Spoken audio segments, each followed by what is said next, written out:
Welcome to the Content Creator's Guide. This is a place where we expand our knowledge on what it takes to be successful in an ever-expanding world of content creation. Join me as I sit down with individuals sharing their success stories and tips that help them get over the hurdles they faced on their journey to creation success. All right, let's create.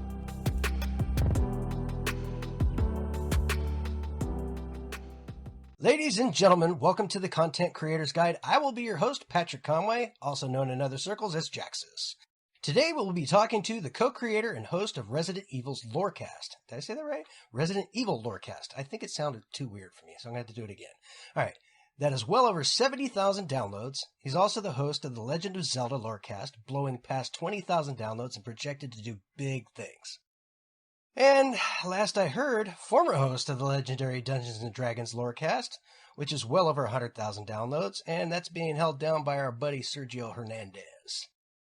Only because, I guessed, he has too many podcasts for anybody to mention in a single show. It just can't be done. Anyway, folks, welcome my awesome guest today, the one and only Almighty Crit. Well, hello there. It is I. I didn't know what to really call you because I only know you as the Almighty Crit, and I don't even know what your real name is.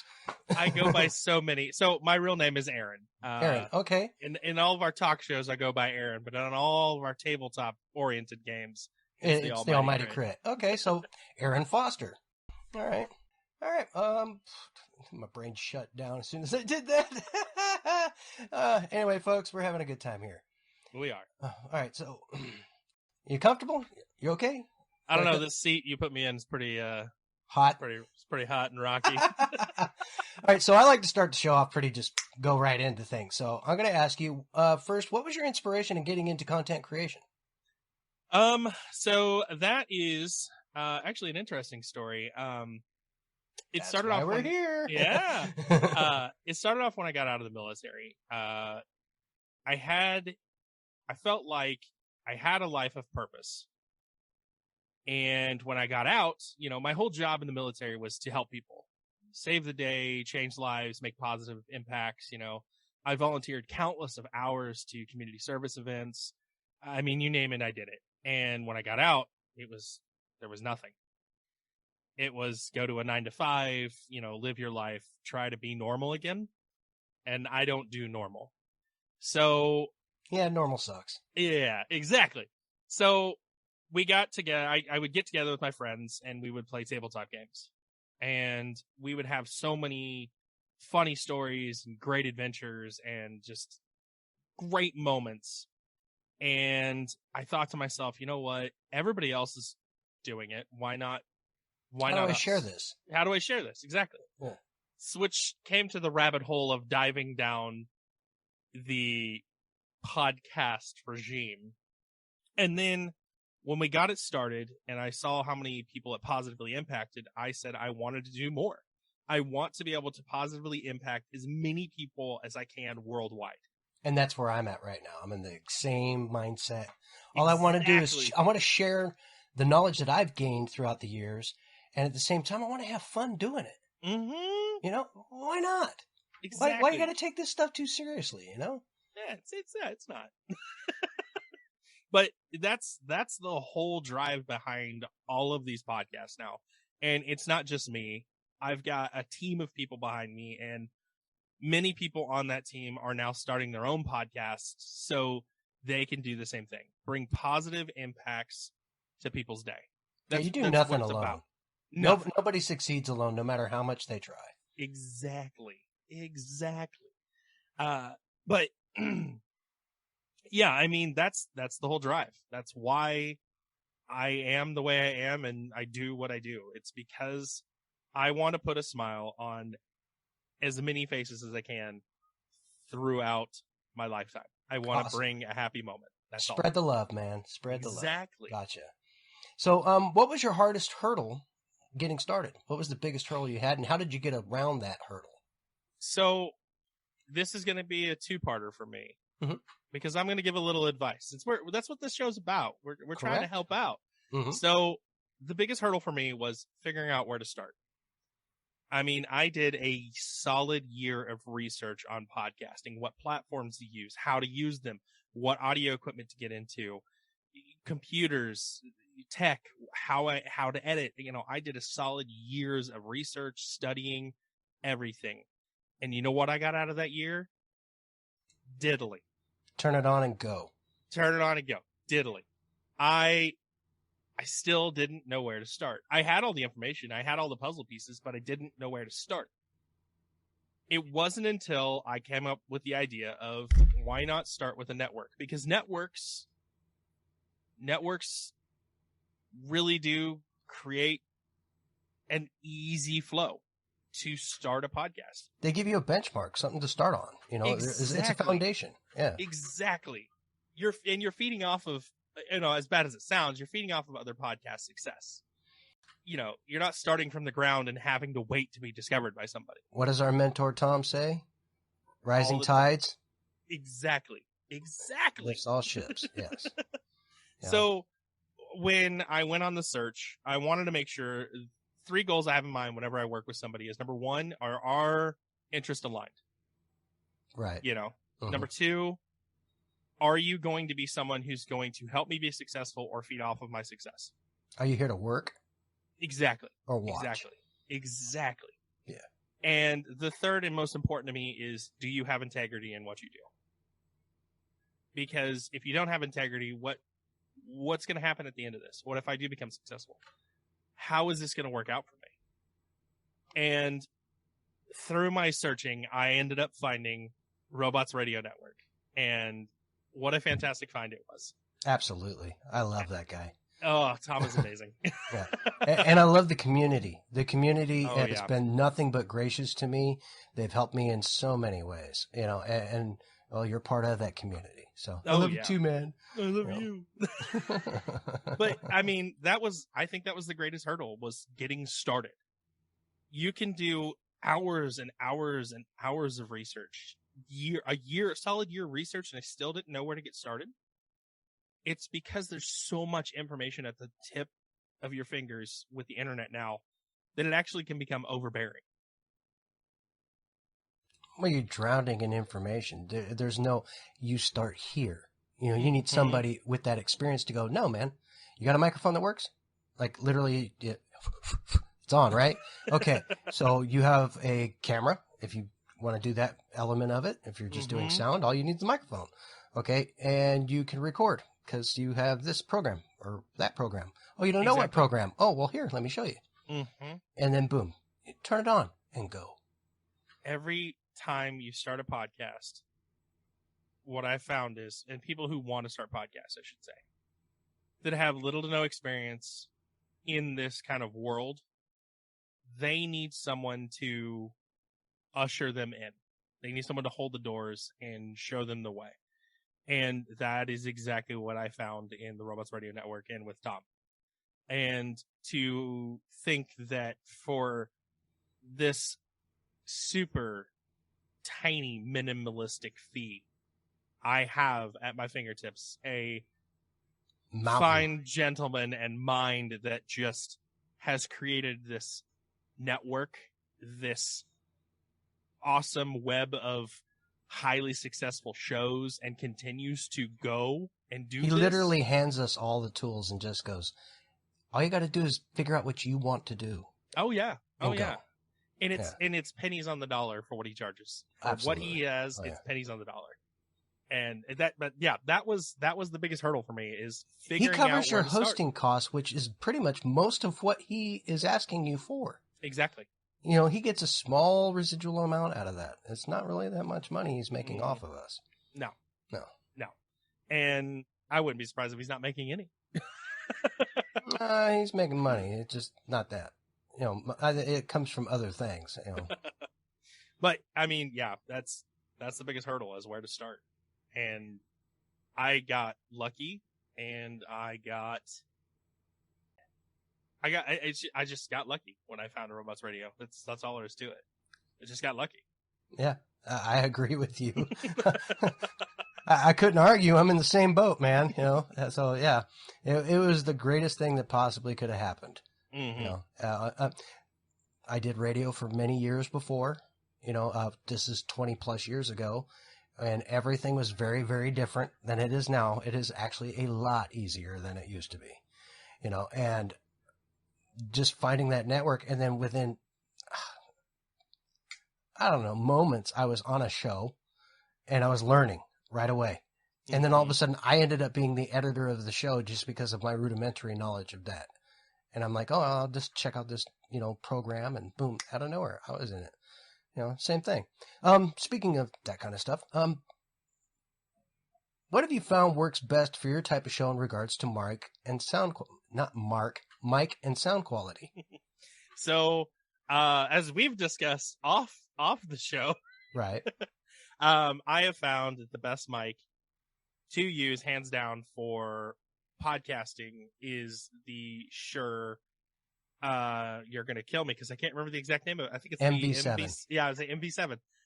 The Shure MV7 works the best because it not only has the USB capabilities, but also has that nice, clean XLR capabilities as well.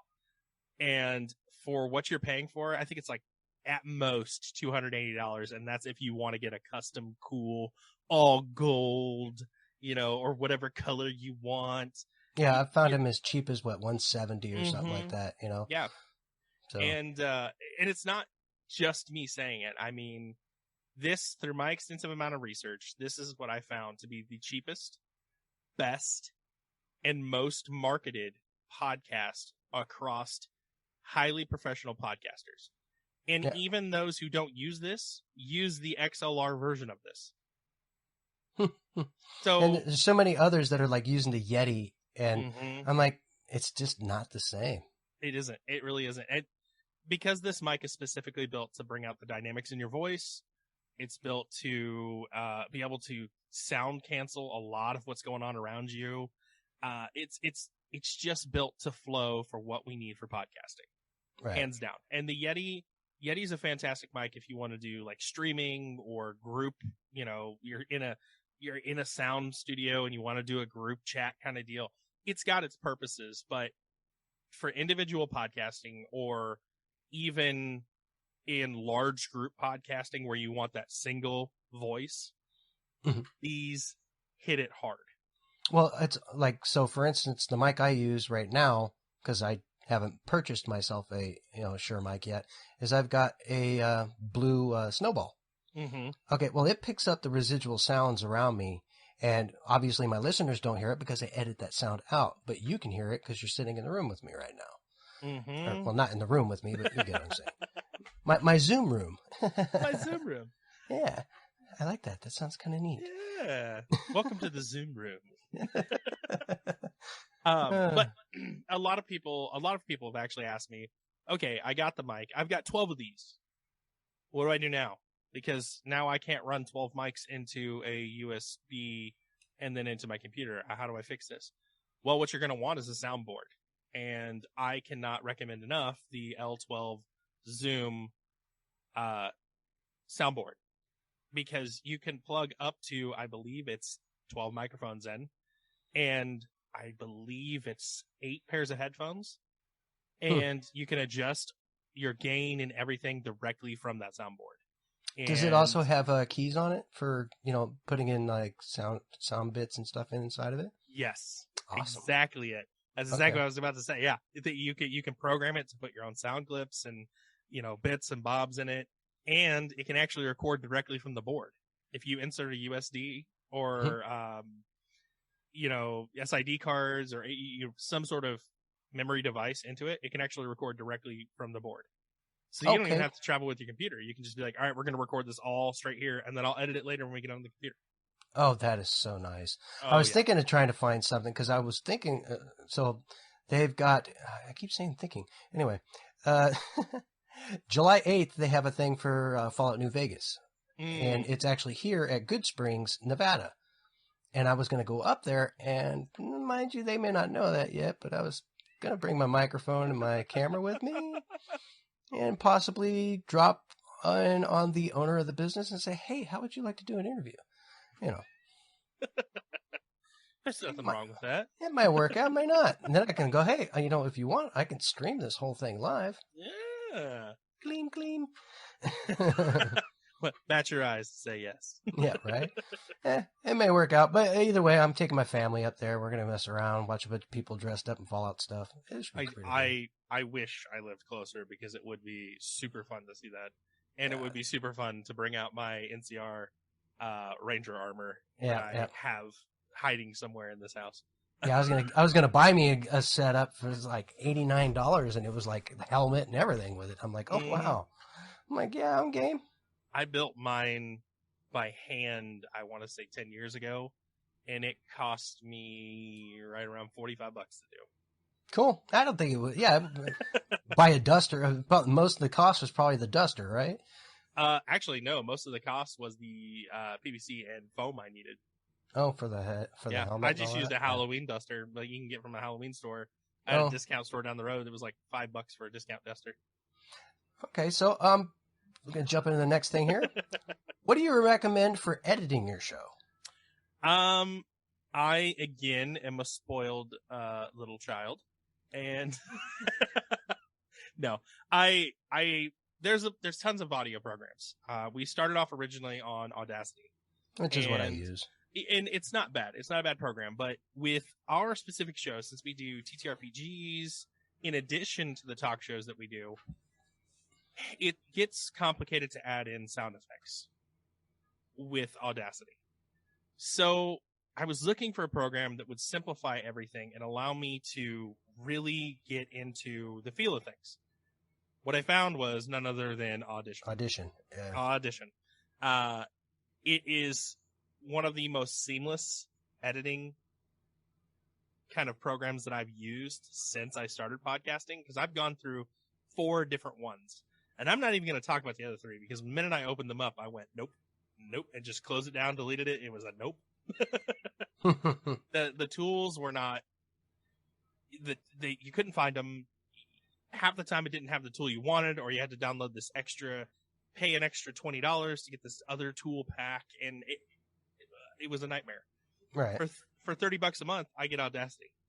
Again, another pennies on the dollar for what you eventually will make in podcasting for a program that does exactly what you need and how you want it. I can't argue with the results. No, that's why I ended up with Zoom. I was doing things before utilizing like the Craig bot inside of a Discord channel, and it's just not the same. Sound quality and the abilities that I have utilizing Zoom. And there's other programs out there, and I've actually been told about other ones I should check out. I haven't gotten there yet, so I don't have an opinion. But right now, I pay a very small amount, and I can use Zoom, and it's as long as I want to use it. So, yeah. Honestly, when I was doing the Dungeons & Dragons Lorecast with Sergio, Zoom was all we used. It works great. It's fantastic. You were able to keep the audio quality.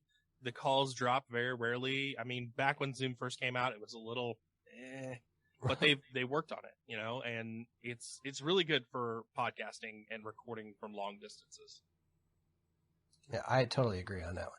So right now I'm going to take a mid-break, and I'm going to take this time to say thank you for listening to my show, and thank you to all my Patreon listeners for your support.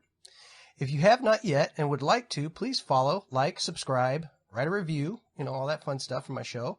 It helps me with the algorithm, lets the world know that I'm here, says hello, moves me up that level a little bit more.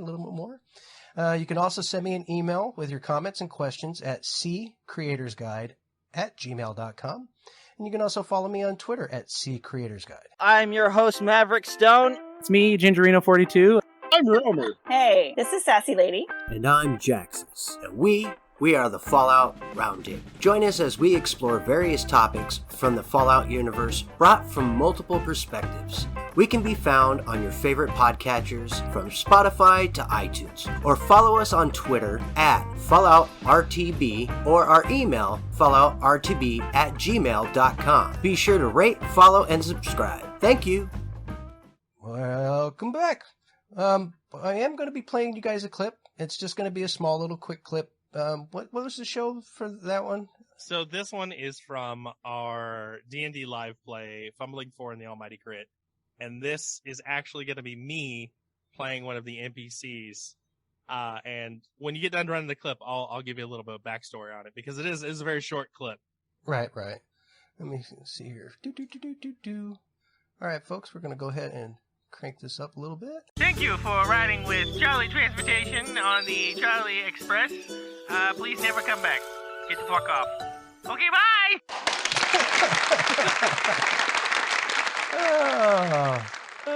You gotta love it. So, little backstory on this clip. The behind the scenes was the entire cast and crew gives me a hard time all the time, and they say that we railroad the D&D campaign. I'm constantly railroading.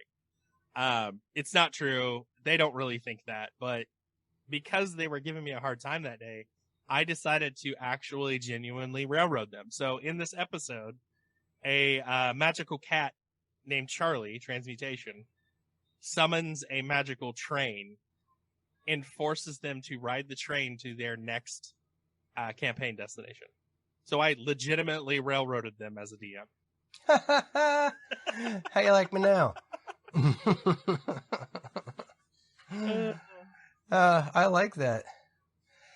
Okay, so what goes through your head when you're trying to come up with a name for a show? And like, how would you advise somebody who's trying to start their show on like how to pick a name? So something I've learned through not just podcasting, but I used to assist in different advertisement aspects and different jobs I've had in the past. Mm-hmm. And something I've learned is you want to be able to, number one, you want something that's going to be catchy. Obviously, that's your number one thing. You want it to immediately pique interest to somebody. However, in podcasting, sorry, I had to clear my throat. In podcasting, it's a little different because you don't know what you're getting into. Let's pretend for a second there's not cover art to your show. Let's say they're using an app where you can't see the cover art. Well, I want to know what I'm getting into. So the best way to name your show is to incorporate what you're doing in that show. For example, the Resident Evil Lorecast. You know exactly what you're getting. You're getting Resident Evil and it's lore. Done. Simple. You know, Tom coined that with all his shows he does. Yeah, that's all definitely the lore cast. Everything's a lore cast, you know, Yeah. and it works. I mean, you know exactly what you're getting. I get it. So same thing with Legend of Zelda lore cast. You know exactly what you're getting. There's Legend of Zelda. There's lore. Done. Content creators guide. Exactly. Done. Yeah. Enough said. You know what you're getting. Mm-hmm. But it becomes a bit of an issue when you start bringing in other shows like Dungeons and Dragons. Okay, you've got tons of those. You got Critical Role. You've got Dungeons and Daddies. You've got Acquisition Incorporated. You've got all these shows, and you look at the names and you go, okay, that all the good ones are taking. As long as you incorporate something of what the show is about in your title, you're going to get those listeners. For us, our actual full title for the D&D live play we do is Fumbling 4 and the Almighty Crit Dungeons and Dragons live play. Done. You know exactly what you're getting. It's in there. We still kept our creative name, Mm-hmm. Fumbling 4, but we added that Dungeons and Dragons part to it for the analytics, because the analytics is what matters in podcasting. It's your discoverability rate. That's why I stress to my listeners all the time. Leaving a comment and review is the kindest and best thing you can do for us. Sure, send me money on Patreon. That's fantastic, and I appreciate it. But you sending me money on Patreon is not what gets me discovered by fans. No, and it's also most of your money comes from your ads. Exactly. Everybody in Patreon, when they donate to Patreons, they think, oh, well, you're making tons of money now. And that's why, honestly, all of our Patreons are visible so that the listeners can really see that though we appreciate it and though this does help out significantly, it is not what our income is from. Our income is actually from the commercial access we get and the download rates. Because with more downloads, we get better commercials, we get higher payouts, and from there, we can actually start to get more sponsors. So we can cut those annoying commercials out from everybody else, and we can give you fun little commercials that we put on for you. It's just a little bit of extra content at that point, but that's that is a big thing in podcasting that people don't quite understand is, how do I name my show? And it's simple, to the point, and try to keep what you're talking about or what your show is about in the title as much as you can. Okay. What do you think is a question that new content creators failed to ask? And of course, answer the question. So, how complicated is that, huh? Yeah, I know. So, let me put my big boy pants on for a minute. Right. So I actually want to give 3 answers here, because there is a top 3 that content creators fail to ask. The first and probably the biggest one is they fail to ask, what platform should I be on? In an appropriate way, because they'll ask what platform, but they won't really look down in the digits of what's going to help them the best. The answer is, if you're not attached to a network, the 3 things you need to look for on the platform that you're interested in looking into is, number 1, what is their ad revenue versus yours? Meaning, you start running ads for these people. What is their takeaway? Are they going to get a 10% cut, 20% cut, 50% cut? What are they going to take away from you? Because are they giving you only 30%? Exactly. That's a big one. And a lot of people are like, I just need to be able to get on the ground. Okay, I get that. But when you get on the ground, you're going to be really worried about that money. And transferring your episodes and your log and everything else to a new platform can be difficult, especially if those platforms don't talk to each other. So making your first choice, the right choice, is extremely important. So number 1 is, what platform should you use and why? Make sure it fits your needs, both now and in the future. The second most important question that they need to ask is, how saturated my market is. The show I'm going to create, am I walking into a saturated market? Like, for example, for us, Legend of Zelda is not a very saturated market for podcasting. In fact, there are very few out there that offer what we do. In fact, I believe we might be the only one. You might be the only one. Yeah, we might be the only ones that consistently offer that. The Dungeons and Dragons, Exactly. You're talking about the whole world knows about that. It's like anybody trying to do something Star Wars. Exactly. You're running into a saturated. And I'm not discouraging you from doing it, but you need to know what the expectations are. If you're going to walk into this oversaturated market, don't expect to get 10, 50,000 downloads on your first day. It's going to take time to build up to that. Be careful with what you wish for. For us, the Dungeons and Dragons is a passion project. It will never go anywhere, and we don't anticipate it's going to be a huge Critical Role level podcast. And you're referring to the Fumbling Four, yeah, not the Fumbling Four. Yeah, not the Lorecast. Lorecast is huge. But again, that's another one that's not really offered anywhere. But yeah, our live plays, it's oversaturated market in those live play areas, and they're passion projects. We don't expect them to take off. I would love to be on that, because I want to try. Well, I've been talking to the guys at the round table about doing like a Fallout tabletop of the 5 of us just playing for fun, and then see, and record it while we're doing it. Why not? Of course. It'd be fun. It would be. Would it be the biggest show in the world? Maybe not, but passion project. Exactly. And so be careful walking in. Make sure, if you want this to be the most successful thing in the world, make sure it's not an oversaturated market, and make sure you're offering what you're advertising. Always deliver on what you're advertising. Always, always, always. The third and most important question that podcasters fail to ask is your equipment.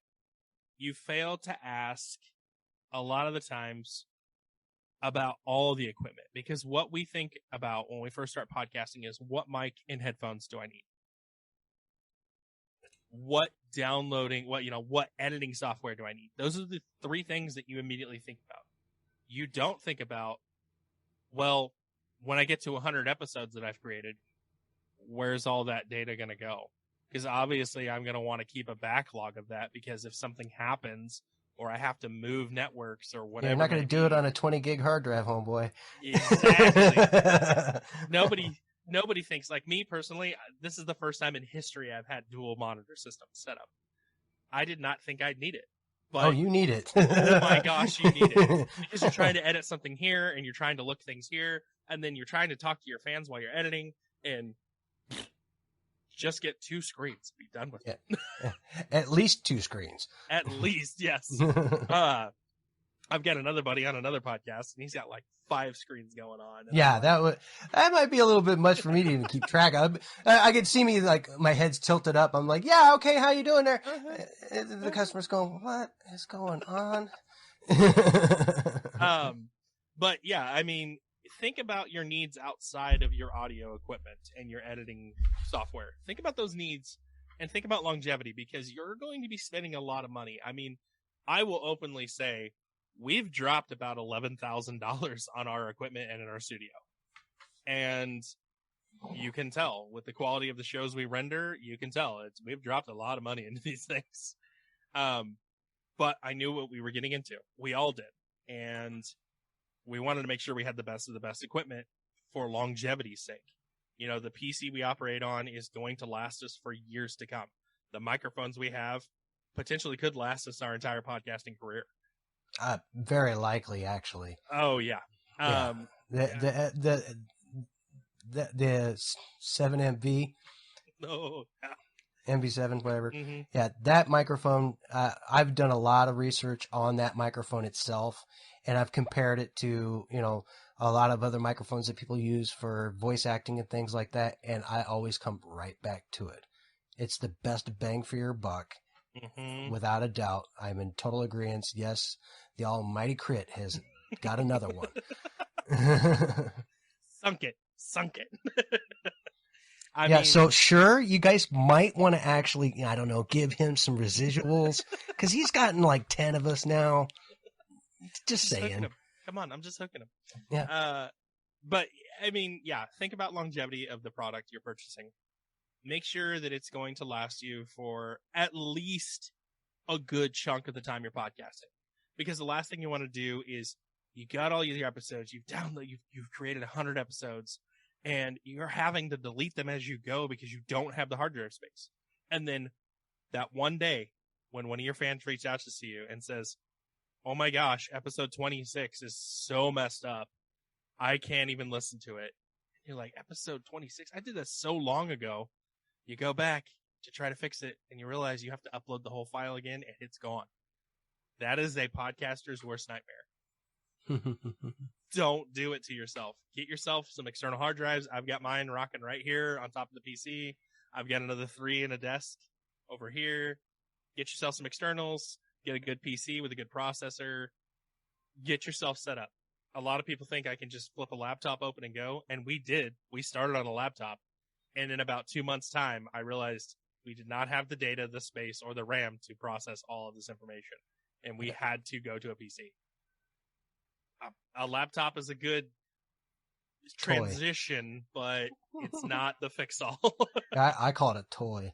It is. It's good. It's good for when you're going to do a mobile. Like if you're going to go somewhere and do something somewhere else, it's perfect. You can do a quick interview and then you bring it home. Then you know what you do? You get done and you upload it all to your PC. Boom. Yep. Yeah. We still do that to this day. Why would you not? Oh my goodness. So what do you got coming up next, and how can people reach you? So I am not going to go through all of these shows. No. But if you got anything new coming up that you're really super excited about. So right now, what we got, the 3 shows that we've got out, the newest ones that we're really excited about are Resident Evil Lorecast, where we talk all things Resident Evil. We have the Legend of Zelda Lorecast, which we talk all things Legend of Zelda. And one of my co-hosts from another show and another co-host from another show have come together to create a new show coming out, which already has its first episode dropped. And it is a podcast about the anthology of horror, and they're diving deep into the horror franchise itself in all aspects. And that is the Academy of Terror podcast. And the hosts are Ariel and Wolf's Lore. fantastic first episode. I cannot wait for more. Yeah, you go check it out. And you can find it can on those all anywhere. on all podcatchers. The whole package. You find it anywhere you get your podcasts. But I do want to talk about a passion project that I am currently attempting to work on. It's got a lot of legal steps, and I don't know as if it will get off the ground. I hope so. Ooh. But exclusive, yes. There's only 2 people in the whole world, and now all of you will know. I'm potentially working on something that really hit me home when I was at a customer's house on my day job. They had just lost their husband, and they said, I wish I could hear his voice one more time. So I'm currently working on a way to do that for people. And it will not have commercials. It will have no money being earned from it. Nothing. I absolutely refuse to make money off of people's pain. Exactly. But I do want to offer that kind of support and love to the world. So what I'm trying to do is get a podcast started where you, the listeners, or you, just normal people, can send in a message to a loved one, and it will live there forever on the internet.